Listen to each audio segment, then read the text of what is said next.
In this video, I'll give you my final picks for UFC Vegas 93. We'll talk about Draftkings, lineup construction, everything you need to do to be successful on this slate, and I have some free money for you, so make sure you watch until the end. As always, you can call me Kunith. Let's make some money this week. We are recording this a little bit earlier than usual, trying to get it out a little bit earlier than usual. Let me know in the comments if you like the early uploads, if we should start to adjust to the schedule a little bit, testing something here. And real quick, if you haven't already, go back and watch the predictions video from earlier in the week. That'll be a full card breakdown. It's going to give you different information than what I give you here. That'll be linked in the description and in a pinned comment. As for the DFS slate this week, first of all, look at this. This is ridiculous pricing up here at 9,700. Will we be able to make salary like that work? Time will tell. But first, what we need to do is look at value plays. So these are going to be your underdogs, fighters at 8,000 and below who you should have in your player pool this week. They're not many. If you watch the predictions video, you know how I feel about a lot of these matchups. Now, a lot of people are going to go right up to Miles Johns here at 8,000. I think it's a mistake. 1, I don't think he wins this fight. 2, I think he goes the distance. 3, if we look at Douglas Silva de Andrade, look at the way that he's scored in fights that have gone the distance. 57 points in a decision win last time out. Decision win before that, he scores 66 points. Decision win before that, 75 points. Decision win before that, 64 points. Miles Johns on the other side, 74, 67, 55. We have to scroll down to his debut to find his next decision win. He scored 64 points. So if this fight goes the distance, which it probably will, neither of these guys are sniffing a winning lineup, let me tell you that. So don't think that Miles Johns is worth your player pool consideration this week, because he's not. The first player that I actually like in this range is going to be Alex Perez at 7,600. 5 rounds to work. I think he wins this fight. I think he's the better striker, and if he's not as sharp, like we talked about in the predictions video from earlier in the week, he's got the power. He put that power on display last time out against Nicolau, and while that Nicolau chin may be a little bit of dust, I don't think that Tatsuro Taira is going to come in here with a granite chin either. We've seen him dropped by worse fighters. He got dropped by Edgar Chairez. He lost the 3rd round of that fight, was nearly finished. If the fight was a few seconds longer, he probably would have been finished. Alex Perez has fought some of the best flyweight fighters the division has been able to pump out over the last couple of years, and I think that this is not a step up for him, but it is for Tatsuro Taira. So I recommend being overweight to the field when it comes to Alex Perez. Now, most of the field is going to roster either Taira, either Perez, and I think the winner of the main event is going to show up on the optimal lineup this week like most weeks. So here's what I suggest. I would do probably a 60-40 split. If you're running 100 lineups, 60 lineups for Alex Perez, 40 lineups for Tatsuro Taira. You want your exposure to be spread out across the two, but if you're playing single entry or you just have a few lineups, I'm going with the underdog. Great value down at his price. He can easily eclipse that 100-point scoring ceiling that you would need in your lineups this week. I think Alex Perez is somebody you really need to consider. Another guy you're going to want to consider is Joshua Van. Now, he's going to be one of the more popular underdogs this week, and I think he's really up against it. I think that he loses his fight against Tagir Ulanbekov, but like we talk about time and time again, it's not about playing the people you think are going to win. It's about playing the people who can reach those high ceilings. Josh Van has shown that time and time again. Split decision win against Olga Zumagulov, 80 points. He didn't light it up, but he was only 7,200 that night, so there's a good chance that he was on a lot of winning lineups. But then you see 106 there, you see 135 last time out. That's beautiful. He's averaging 107 fantasy points, and if he comes in anywhere around that number, give or take, say 10 points, he's going to show up on the optimal lineup down at 7,300. I'd argue if he eclipses 90 points in this fight, he's going to show up on the optimal lineup. So he's somebody you definitely want a little bit of exposure to. I recommend being a bit underweight though, because I think Joshua Van's going to come in at sky high ownership, one of the most popular dogs of the week, maybe the most popular behind Alex Perez. This is a play where we're not only playing against a fighter who's been struggling, but we're also playing against the judges, because who knows when the fight goes the distance who's actually winning the fight. Seems like everybody at home and everybody on the commentary team is pretty clear on who's winning the fight, but the judges may see it a completely different way, and that's where you got Carli Judice coming in here. She could shake up the entire slate. I say that for a few reasons. So first, for you conspiracy theory people out there that think, oh, the UFC wants this fighter to win, they want that fighter to win. I'm not saying you're wrong, I'm just saying I don't think that happens as often as you think, but let's say it's happening here. Carli Judice at 25 years old is way better for the UFC with a win here than a 30-year-old Gabby Fernandes who's 0-2 in the UFC and has looked like hot dog water. No one in their right mind would pay this price. I recommend that you go the other way. I think that Gabby Fernandes probably gets it done leaning on her experience, leaning on the power advantage that I would think she has, but Judice is going to throw way more volume. The volume, the optics of it all, the willingness to just keep that activity high, I think that could swing the rounds in her favor. And you get, again, the judges,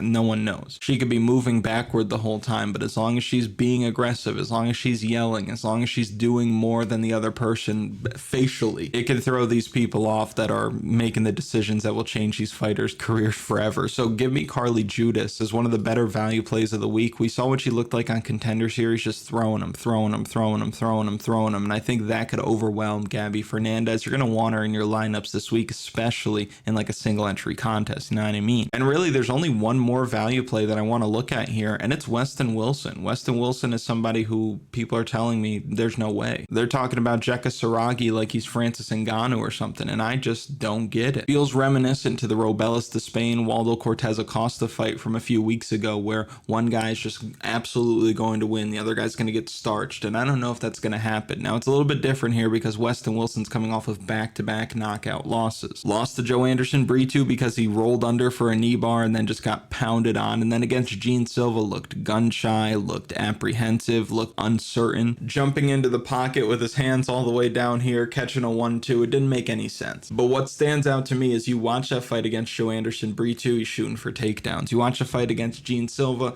not really looking to shoot for takedowns as much. He's looking to play along the outside, land his longer technique. He's not putting anything on these punches either, and that's a little concerning, but here's what I get out of that. Westin Wilson wants to grapple. Westin Wilson wants to wrestle. And if he goes out there and he wrestles him all the way to the ground, I think that he can have a lot of success. We saw Jeka Saragih make Anshul Jubli look like Habib Nurmagomedov. Nobody on the UFC roster should be making Anshul Jubli look like that. He looked so bad against Anshul Jubli that Jubli was chalk in his next fight against Mike Breeden, and of course lost that fight. Westin Wilson breaks the slate with a win here down at his price because it's probably going to be inside the distance. It's probably going to be a submission coming off the back of his takedowns. Most of Jeka Saragih's losses are by submission, and I just expect Jeka Saragih to really struggle with the long limbs of Westin Wilson when they're on the mat. So Wilson's throwing up triangles, he's body triangle trying to get around to the back, things like that. I think he's going to have a lot of success. And for DraftKings, anything can happen. So if you want to take some Westin Wilson, you want to take some Jeka Saragih, I think that makes sense because that fight's pretty important. Now, let's build some lineups with what we have so far.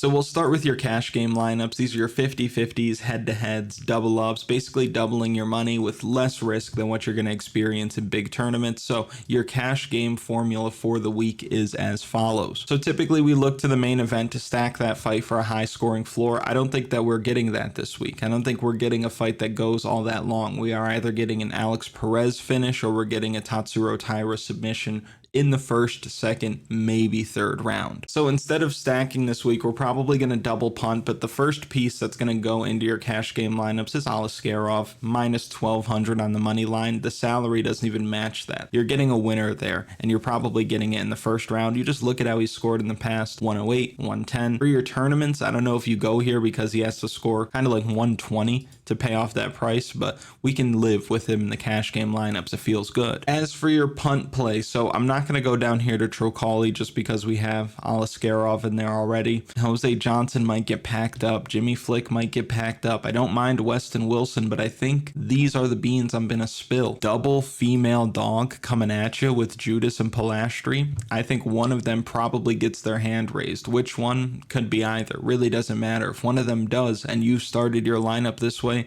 you're good because you can come right back up here and you can start to grab the fighters that you feel better about. So for example, you can grab yourself a Garrett Armfield, you can grab a Josh Quinlan, you can come up here to somebody like Tagir Ulanbekov at 8,900. I'm fine with this. Make this your cash game lineup because in my opinion, we've got very likely winner here. We've got a likely winner here, likely winner here, a lock if there ever was one in MMA at the top, and then you need a winner from one of these women's MMA fights. And even if you don't get one, if they go the distance and both score you around 30 to 40 DraftKings points, that might be enough. But for cash games, I think it's a mistake to stack the main event this week. I think a lot of people will, and then when the fight ends in the first 3 rounds, one of the sides of that fight is not going to score very well. The other is going to score a decent amount of points, but a lot of people are going to have that in their lineups, and that's what's going to mess them up. So that's the formula this week. Double woman's dogs, Ikram at the top, fill out the rest with guys you feel good about. I think that's it. But now we can get into building some tournament lineups. But before we do, just wanted to let you know that you could visit kunithmma.com to help you build better lineups, because you'll have the DraftKings Strategy Guide, Lineup Optimizer, Data Model, and Projections. If you don't have a Lineup Optimizer, it's not the biggest deal in the world, but just know many people you're competing against nowadays do have access to that technology, and you won't find one at a better price here. Completely customizable, pretty user-friendly. You can go in there, change the rules, change the exposure, change the randomness. It's already going to have projections preloaded into it for you. It's going to work for the main slate. It's going to work for captain mode. You hear me? And like I've suggested recently, if you're playing a lot of DFS, I recommend that you mix some straight betting in there as well, because your betting is going to be less volatile than what you're experiencing in DFS, where it's very high highs, very low lows. Your betting is going to be a bit more smooth and consistent, and we've been crushing it lately. 6 out of the last 7 events we have been profitable with the official betting article of the week. We also have that community parlay going out each and every week. Check that out. You can grab that with total access. That's $24.99. So a link to the website will be in the description and in a pinned comment. Best way to support the channel. Now back to the breakdown. Now for your tournaments this week, there are a couple of spots that I really like. Now again, just to touch on the whole Ikram thing, I think he's overpriced. It's a little bit too much for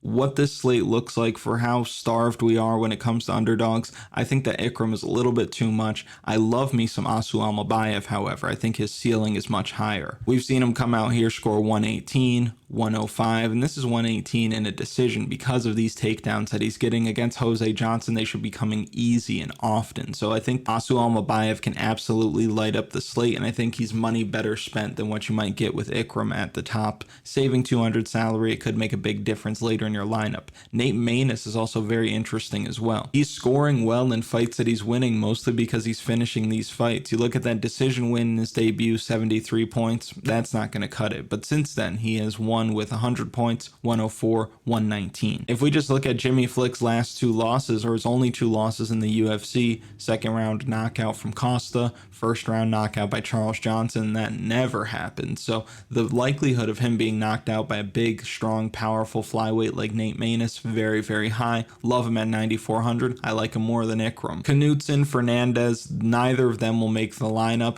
Jeka Saragih is somebody you're going to want some exposure to because of his power and also because of Westin Wilson's chin or lack thereof. But I'm going to put Westin Wilson in this lineup to see how much salary we have left over. 8,066. Let me come here and grab Alex Perez. Now you've got 8,300 left over. There are a couple of different ways that you can go with this. Let's say you went with Garrett Armfield, 7,900. Now you can really get any underdog that you want. Fugit's interesting because of the takedown upside that he has over Quinlan, who's not had great takedown defense in the past, although I think we got the better athlete in the favorite there, so I'm not too high on that. Shayleon Nerdebeke, you always got a chance with a guy who was part of a fixed fight, so you never really know what you're going to get. So if you want to plug him in there, cool. But with 7,900 left over, you have access to basically every underdog that's not Miles Johnson. Miles Johns, you wouldn't touch him with a 10-foot pole anyway. So let's blow that up. Let's start again. Let's say you wanted to start your lineup with somebody like Jeka Saragih, just to give you a look. I still think you're going to need one of these top guys up here. Let's go with Ikram at 9,700 just to see if it's possible to make a lineup that feels okay. If I'm in this position, I might come here to Van, I might come here to Judice, I might come here to Perez, and now I've got 8,900 left over, and I can grab a decent amount of fighters here. I think Timmy Cuamba by knockout is very, very sneaky. If we blow that up and start anew, I think Melk Costa is somebody who goes way under the radar this week. I think a lot of people don't understand what's about to happen in that fight. I wrote about it on kunithmma.com. Plug him in there. Let's build out the rest of this. Let's say you did like Tatsuro Taira this week.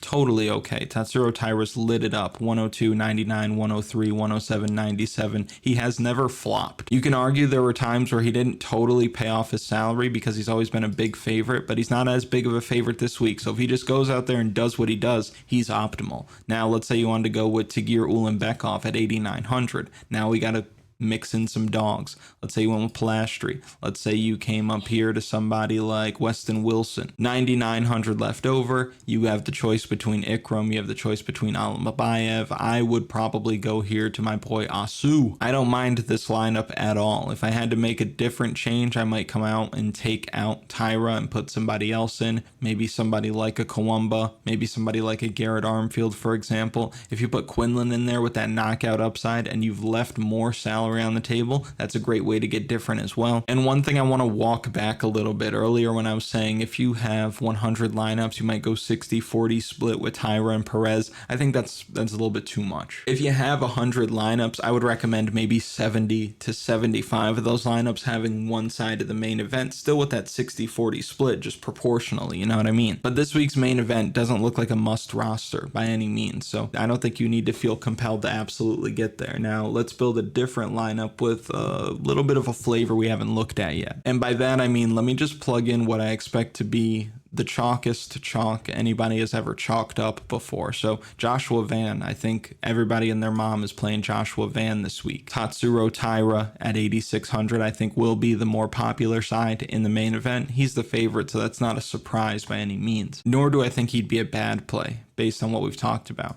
Somebody else who I think is probably going to be overly popular this week as an underdog is Brady Hiestand. I just don't think a lot of people respect Garrett Armfield's game. I don't think a lot of people are looking at Garrett Armfield like he's all that good, and I think that Brady Hiestand, with that wrestling that he can come in with, could light up the slate. He's got 6-3-3 when it comes to his takedowns in the UFC through 3 fights. That's pretty damn good. We saw Brad Katona take down Garrett Armfield 4 times. We also saw Garrett Armfield win that fight. So it goes both ways, but I can see people getting there. I could also see people getting to Adam Fugitt down here at 7,900. Jeka Saragih is going to be super chalk this week, and I get it. And then with 9,400 left over, most people would probably come up here and play Nate Maness, which great chalk in my opinion. 9,400. He left no salary on the table. This is the lineup that most people are going to make. So how do we get a bit different from this lineup? Well, let's say we want to go the other way in the Hiestand fight. So we have to take out one of these guys. I'll take out Jeka Saragih. I'll plug in Garrett Armfield here at 8,700. We have 8,100 left over per fighter. At this point, I might come down to Judice. I've left 900 salary on the table. I haven't made too many changes in the lineup, just swapped 2 fighters around. Everything else is the same, but you did play the salary game, and I think that's how you get different this week. Now again, these are all ideas. These are just giving you looks. If you want to run some of the lineups that I showed you in the video, go ahead. By all means, you can do what you want. But if you want to take out some of the legwork that's required with building a lot of lineups, you can go on kunithmma.com, grab that lineup optimizer. DFS Strategy guide as well is going to be a good tool for you, especially if you're playing single entry, and of course offset that with some of the betting because we've been hot. We're going to stay hot. We'll just wrap things up with Underdog Fantasy. This is the free money that I talked about at the top because they're going to match your first deposit, and they're also giving out bonuses as well, $250 worth of bonuses. Check out the details on underdogfantasy.com. You can hit the link in the description or in a pinned comment, or use promo code Kunith upon checkout to take advantage of all these things. Now if we look here,